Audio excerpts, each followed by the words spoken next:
la une de ce journal. La capitale économique de la Côte d'Ivoire accueille le 27e congrès de l'Union postale universelle. Cette rencontre vise à définir des stratégies pour le développement des différentes postes sur la période de 2021 à 2024. Et puis les épreuves écrites du BTS, brevet de technicien supérieur, ont débuté ce lundi 9 août sur l'ensemble du territoire ivoirien. Le ministre Adama Diawara a procédé au lancement de ces épreuves en présence de plusieurs acteurs de l'enseignement. Des détails dans cette édition.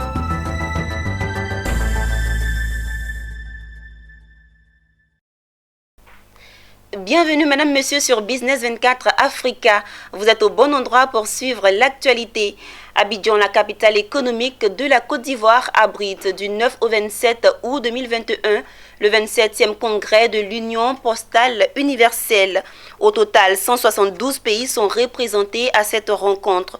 Leurs travaux consistent à définir des stratégies pour le développement des différentes postes sur la période de 2021 à 2024. Les échanges se dérouleront autour du thème « Digitalisation des services postaux et le développement du e-commerce ». Nos reporters Daniel Kodjo et Marius Siri y ont pris part. Ils nous font le point.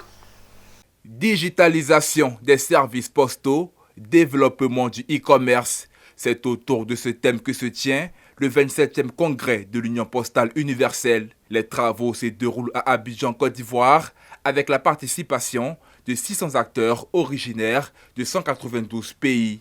Le e-commerce, la logistique, l'électronique avec la création des services à valeur ajoutée, l'inclusion financière, sociale et numérique, autant de sujets qui seront abordés pour l'adoption de la future stratégie postale mondiale. Pour le Premier ministre de l'État ivoirien, l'industrie postale doit se réinventer pour trouver de nouveaux relais de croissance. Le développement du secteur postal ne saurait, en effet, se concevoir à l'ère du numérique sans des innovations et sans une digitalisation des services apportés aux clients de l'industrie postale, qu'ils soient citoyens, administrations ou entreprises. Cette digitalisation sera aussi le moyen de réduire la fracture postale entre nos pays et de garantir la pérennité de l'usage postal à l'intérieur même de chaque État, par les générations nouvelles de particuliers ou d'entrepreneurs pour lesquels le digital est un mode de vie évident et permanent. L'avenir du secteur de la poste face aux enjeux de la digitalisation sera donc au cœur des échanges de ce 27e congrès de l'UPU, celle de contribuer au développement des postes. Nous sommes un acteur qui voudrait que le numérique, l'Afrique le vive aussi jusqu'au plus profond coin de nos pays. Et pour cela, les enjeux sont importants. Il faut qu'on adopte une stratégie qui permette de le faire, mais qu'on mette en place également une équipe dirigeante qui puisse conduire la mise en œuvre de cette stratégie postale d'Abidjan qui va être adoptée pour les 4 prochaines années. Aujourd'hui, à travers ce congrès, ça veut dire que nous allons nous mettre au même niveau que les autres et informatiser un peu le secteur postal au Mali, améliorer l'existant pour que les populations maliennes puissent participer aussi aux activités postales, c'est-à-dire à travers l'envoi et la réception des colis et aussi à travers des plateformes de e-commerce. Le 25e congrès présente une grande opportunité pour la Poste de Ghana parce que ça se tient près de nous. C'est en Côte d'Ivoire, ce sont notre confrères. Donc c'est une grande occasion pour nous de travailler avec la Côte d'Ivoire pour arriver à un fait grand. L'enjeu de la digitalisation, c'est déjà aussi l'accessibilité à beaucoup plus de personnes que ça ne l'est actuellement. Quand on parle de la poste, beaucoup ne voudraient la réduire qu'au simple timbre-poste, au colissage, aux envois, mais ça va bien au-delà. Il y a ce qui concerne la digitalisation, certes, des envois et des colis, et également aussi celle des transactions, celle de la monnaie. Lorsque l'on parle du colissage, ça veut dire aussi que ça impacte sur l'économie. Plus ce domaine et plus ce secteur est fluidifié, plus nos économies sont concurrentielles sur un plan international. Et le fait que justement ce 27e congrès postal universel se déroule ici en terre africaine, en remerciant la Tunisie et l'Éthiopie qui ont passé le relais à la Côte d'Ivoire, c'est aussi un message très fort. Parce qu'en ce temps de pandémie, là où le reste du monde a été beaucoup plus figé que ne l'a été le continent africain, l'Afrique a toute sa carte à jouer. Et c'est en cela que le fait que ça se déroule ici à Abidjan, en Côte d'Ivoire, qu'il y ait cette plaque tournante aussi sur le plan économique, c'est vraiment un très très bon signe d'espoir et nous en attendons beaucoup. Le congrès de l'Union postale universelle est l'autorité suprême du secteur postal. Créée en 1874, l'Union postale universelle, dont le siège se trouve à Berne en Suisse, est la deuxième plus grande organisation des Nations Unies après l'Union internationale des télécommunications. Comme annoncé en titre, ouvrons une page d'enseignement supérieur dans cette édition. Les épreuves écrites du brevet de technicien supérieur BTS session 2021 ont commencé ce 9 août 2021 sur l'ensemble du territoire national. Le lancement officiel de cet examen a été fait par le ministre de l'Enseignement supérieur et de la Recherche scientifique, Adama Diawara, en présence de plusieurs responsables de l'organisation de ce parchemin. C'était au lycée classique d'Abidjan et à l'école William Ponty de Yopougon. Pierre Tebeu et Marius Seri. Le ministre de l'Enseignement supérieur, le professeur Adama Diawara, n'a pas eu du mal ce matin à parler aux étudiants et aux surveillants du brevet de technicien supérieur BTS. Au lycée classique d'Abidjan dans la commune de Cocody et à l'école William Ponty de Yopougon, où il est passé avec son équipe, il a tenu à superviser personnellement ce lancement. Éviter, ce sont les tentatives de fraude. Ça ne sert à rien parce que si on vous prend, vous êtes exclu de la suite de l'examen. Ça ne sert à rien. Le ministre de l'Enseignement supérieur et de la Recherche scientifique a rassuré tout le monde de la bonne tenue de l'examen 2021. Bon, le constat que je fais à travers ma visite dans un premier temps au lycée classique et ensuite à William Ponty, c'est que tout s'organise, tout se déroule normalement, sans accroc. Et je vois des candidats qui sont studieux et sereins. Et ça me rassure pour la suite. Parce que l'année dernière, comme je l'ai dit tout à l'heure, l'année dernière, nous avons connu une chute quand même de 20,45% en termes de taux de réussite par rapport à l'année précédente, c'est-à-dire 2019. C'est vrai que ça s'expliquait par un certain nombre de facteurs, notamment l'impact négatif de la Covid-19 sur les apprentissages via la perturbation de l'année académique. Mais cette année, en principe, l'impact a été moindre, donc on s'attend à ce que les résultats soient meilleurs. Un examen qui, dans les années à venir, subira une réforme profonde suivant les filières. La réforme est à venir. En fait, nous avons eu effectivement un financement de la Banque mondiale via ce qu'on appelle le PADES, le projet d'appui au développement de l'enseignement supérieur. Et grâce à ce financement-là, nous allons procéder à la réforme du BTS. Et cela va consister à regarder le bassin de l'emploi et en fonction du bassin de l'emploi, voir quelles sont les filières porteuses d'emploi. Parce que pour le moment, nous avons 33 filières de BTS, mais il faut voir parmi ces 33-là, quelles sont les filières qui sont porteuses d'emploi. Celles qui sont porteuses d'emploi seront retenues, celles qui ne le sont pas seront supprimées purement et simplement.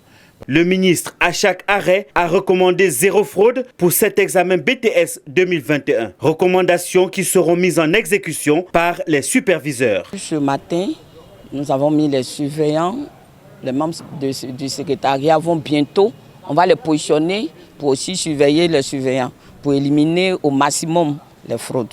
Parce que c'est ce que le ministre a dit, la vision c'est l'adéquation formation-emploi. Ils sont 56 750 étudiants qui composent cette année le BTS en Côte d'Ivoire dans 125 centres d'examen. Les épreuves écrites du brevet de technicien supérieur BTS session 2021 se dérouleront du 9 au 12 août 2021 dans 10 filières tertiaires et 23 filières industrielles.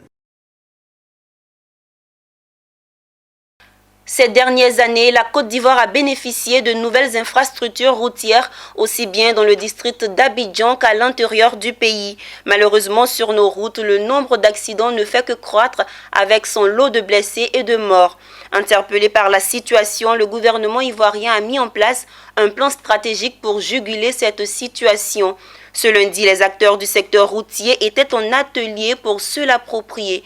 Philippe Zabo, Tima Traoré dans un commentaire de Emmanuel Bonzo. Malgré la qualité améliorée des infrastructures routières, la route continue de tuer en Côte d'Ivoire. Les chiffres, quoiqu'en dessous de la moyenne africaine, restent toutefois alarmants.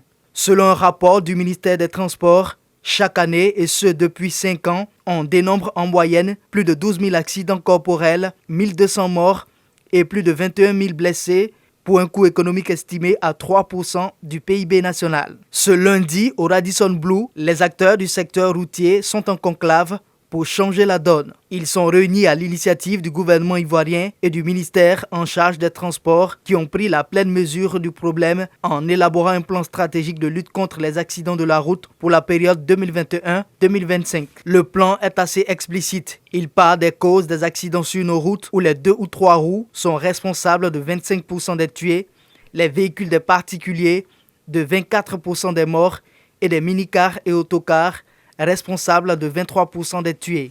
Ces acteurs ont 48 heures pour s'approprier le plan quinquennal 2021-2025 et y apporter leur contribution à travers cet atelier de formation et d'information à la sensibilisation sur la sécurité routière et surtout manifester leur engagement dans la lutte qui va bientôt s'intensifier. Pour apporter une réponse globale à toutes ces problématiques, le plan stratégique adopté pour 2021-2025 a retenu les axes prioritaires suivants. L'amélioration du cadre institutionnel de gestion de la coordination de la sécurité routière, la protection des usagers vulnérables, qui, je voudrais rappeler, représentent plus de 60% des victimes, sont les piétons, les utilisateurs de 2 roues et de 3 roues. L'assurance d'une mobilité sûre dans les zones urbaines, la réduction de l'accidentalité des axes interurbains, l'amélioration des comportements des conducteurs, l'amélioration de la sécurité des transports en commun et de marchandises, l'amélioration de la prise en charge des victimes. La stratégie, comme vous l'avez vu, tourne autour, n'est-ce pas, des 3 piliers essentiels. C'est-à-dire que vous voyez que l'accident met en cause l'homme, met en cause la route et les véhicules, qui sont les supports, n'est-ce pas, de la circulation. Donc, à chaque pilier, il y a des actions concrètes. La sécurité routière parle implicitement des opérateurs du transport routier. Et c'est pour cela que nous sommes là ce matin et nous avons noté avec beaucoup d'attention les propos de M. le ministre et des experts. Nous avons peur de l'avenir quant à la sécurité routière. Aujourd'hui, on dénombre en moyenne 1500 morts par accident sur les routes. Et quand on se rend compte que plus de 94% sont des causes humaines, ça fait vraiment peur. Donc il y a un véritable problème d'incivisme, il y a une indiscipline criarde sur les routes, donc il faut absolument faire quelque chose. Ouvert le lundi, l'atelier sur la sécurité routière referme ses portes. Un tour à Yamoussoukro. Les acteurs des médias qui exercent dans cette ville vont désormais s'investir dans la lutte contre la migration irrégulière. C'est ce qui ressort de l'atelier organisé sur la migration irrégulière initié par le réseau ouest-africain de lutte contre l'immigration clandestine. Cet atelier a bénéficié d'un appui de l'ambassade de l'Allemagne en Côte d'Ivoire. Les temps et la maladie à coronavirus n'ont pas arrêté le phénomène. La migration irrégulière bat toujours son plein. À Yamoussoukro, dans la capitale politique de la Côte d'Ivoire, journalistes, correspondants de presse nationale et internationale, ainsi que les acteurs des radios de proximité ont tous noté la nécessité de s'engager dans les combats contre ces phénomènes. L'atelier qui les a réunis avait pour thème mobilisation sociale contre le fléau de la migration irrégulière en Côte d'Ivoire. Les médias s'engagent. L'initiative est du REALIC, réseau ouest-africain de lutte contre l'immigration clandestine. Ce projet est un projet de communication qui vise à réduire au départ de la Côte d'Ivoire la migration irrégulière par l'information, la formation, la sensibilisation et l'engagement citoyen. Entendez par engagement citoyen le rôle que chaque acteur peut jouer. Donc on attend la contribution justement de chaque acteur, notamment les médias. Le président des journalistes de Yamoussoukro a remercié l'ONG REALIC avec ses partenaires pour cette formation et s'est dit mieux outillé désormais pour convaincre la population sur les dangers de la migration irrégulière. Nous sommes au sortir de ces séminaires, mieux outiller, sensibiliser les communautés sur les conséquences de la migration irrégulière. Avant cette rencontre, il a été question de convaincre les couches vulnérables à risque, notamment les chômeurs, les filles mères, les artisans et les élèves, sur la désinformation liée à la migration en Europe et leur proposer des alternatives telles que la valorisation des opportunités nationales. Sur la voie de ne pas s'immigrer, parce que là, nous voyons que ce fléau-là est en train de détruire notre Côte d'Ivoire belle, où tout le monde cherche à rentrer. Nous avons initié cette rencontre-là pour pouvoir donner ce message d'espoir, ce message à ces personnes désespérées qui se disent qu'il faut absolument partir de l'autre côté. Non. Après Yamoussoukro, le réseau ouest-africain de lutte contre l'immigration clandestine a mis le cap sur une autre ville de la Côte d'Ivoire avec le même objectif, engager les médias locaux et sensibiliser les jeunes sur la lutte contre cet autre danger des temps modernes. C'était un reportage signé Charles Kouakou, commenté par Issa Badini. Rendons-nous dans le nord de la Côte d'Ivoire, plus précisément à Ouangolodougou, pour parler de développement. La ville aux deux frontières accueille depuis quelques jours les états généraux de la jeunesse du Tchologo.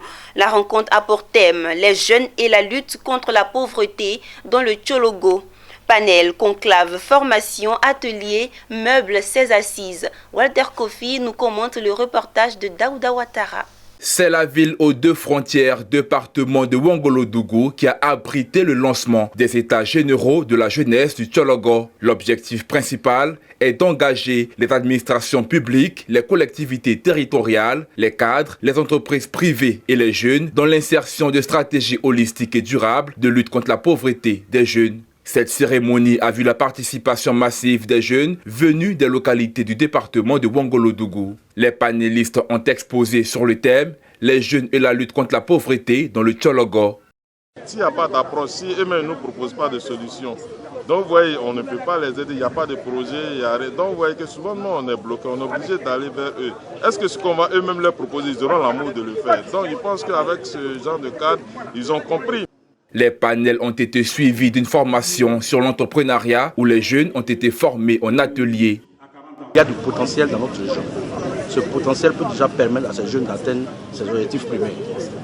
Mais ces potentiels ne sont pas suffisamment exploités ni explorés par ces jeunes. Selon la directrice régionale de la jeunesse, de l'insertion professionnelle et du service civique du Tchologo, Evelyne Kofi, les états généraux de la jeunesse du Tchologo se veulent être un processus innovant et inclusif. Elle a aussi remercié les partenaires techniques et financiers qui sont l'UNICEF et SECO. De recherche de solutions partenariales connectant les demandes des jeunes aux ressources de la région.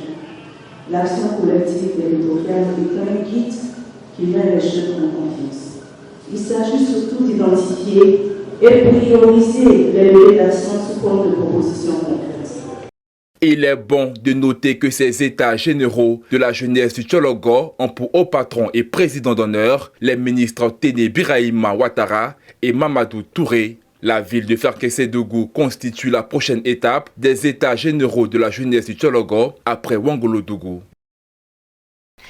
7 août 1960, 7 août 2021, la Côte d'Ivoire est indépendante depuis 61 ans.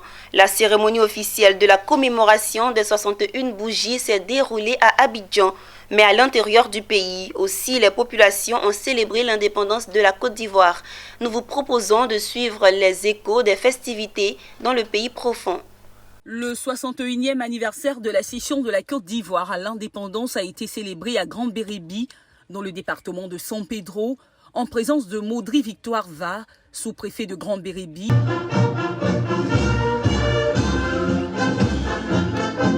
Occasion pour le sous-préfet de Grand-Bérébi de rappeler les choses essentielles pour la consolidation du climat social qui existe entre tous les Ivoiriens, chose essentielle aussi pour l'évolution du pays vers une nation moderne et prospère. Selon le commandant Maudry Victoire Va, la rencontre au sommet de l'État entre les leaders des partis politiques, notamment le PDCI-RDA, le FPI et le RHDP, en est une parfaite illustration. Des actions fortes qui donnent de l'espoir à la bonne marche de la réconciliation vraie et sincère. À l'instar de toute la circonscription de la Côte d'Ivoire, Grand-Bérébi également est en fait. Notre pays a 61 ans.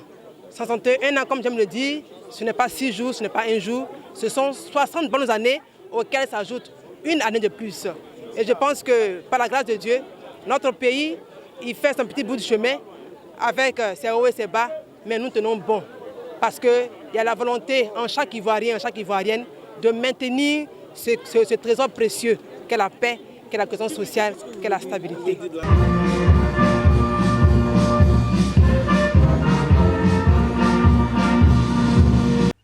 Comme à Grand Bérébi, le département de Sassandra, dans la région du Bekley, a célébré dans la sobriété les 61 bougies de la Côte d'Ivoire. Les populations autochtones, Néo, Kadja, Bagoué et Gaudier avaient à leur tête les leaders communautaires venus des pays de la CEDEAO au cours de ces festivités.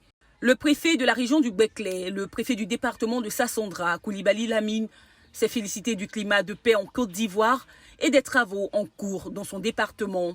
Réhabilitation et équipement de l'hôpital général de la ville et des centres de santé ruraux du département sur la période 2020-2021 avec un investissement de plus de 5 milliards de francs CFA dans le domaine de la santé comme promis. Dans la paix que nous pouvons nous développer. C'est dans la paix que nous serons heureux. C'est dans la paix que le département de Sassandra et la région du Bekley ont bénéficié en quelques années de plusieurs infrastructures de développement qui ont amélioré sensiblement le niveau de vie de nos populations. Son statut d'emblème national est également affirmé à l'article 48 de la Constitution de la Troisième République. Après Sassandra, direction dans la ville voisine de San Pedro.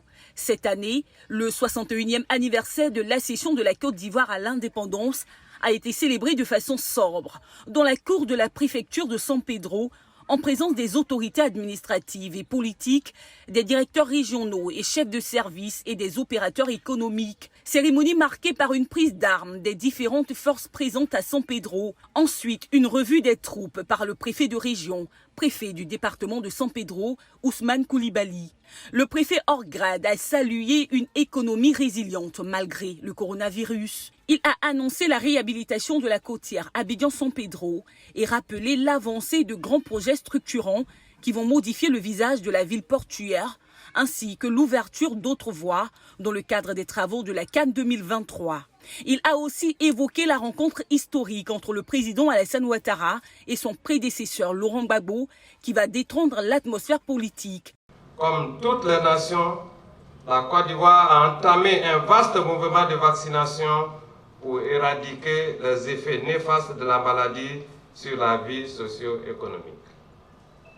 J'encourage et j'exhorte les populations de San Pedro à se rendre aux lieux dédiés pour se faire vacciner. Déjà, la région de San Pedro compte plus de 36 000 vaccins et cet effort doit continuer à être élargi à toutes les populations.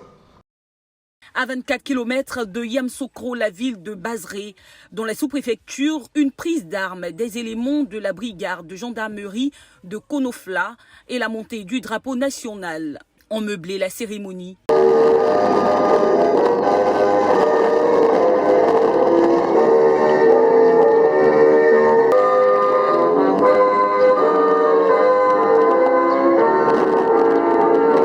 Le sous-préfet de Bazré, gagnant Ange Saï, a rappelé à ses administrés les actions du chef de l'État, son Excellence Alassane Ouattara, pour sortir Bazré de sous-développement en matière d'adduction d'eau, d'électrification, d'éducation, d'autonomisation des femmes et la santé. Gogon Ange Saï a recommandé le vaccin contre la Covid-19 à ses administrés.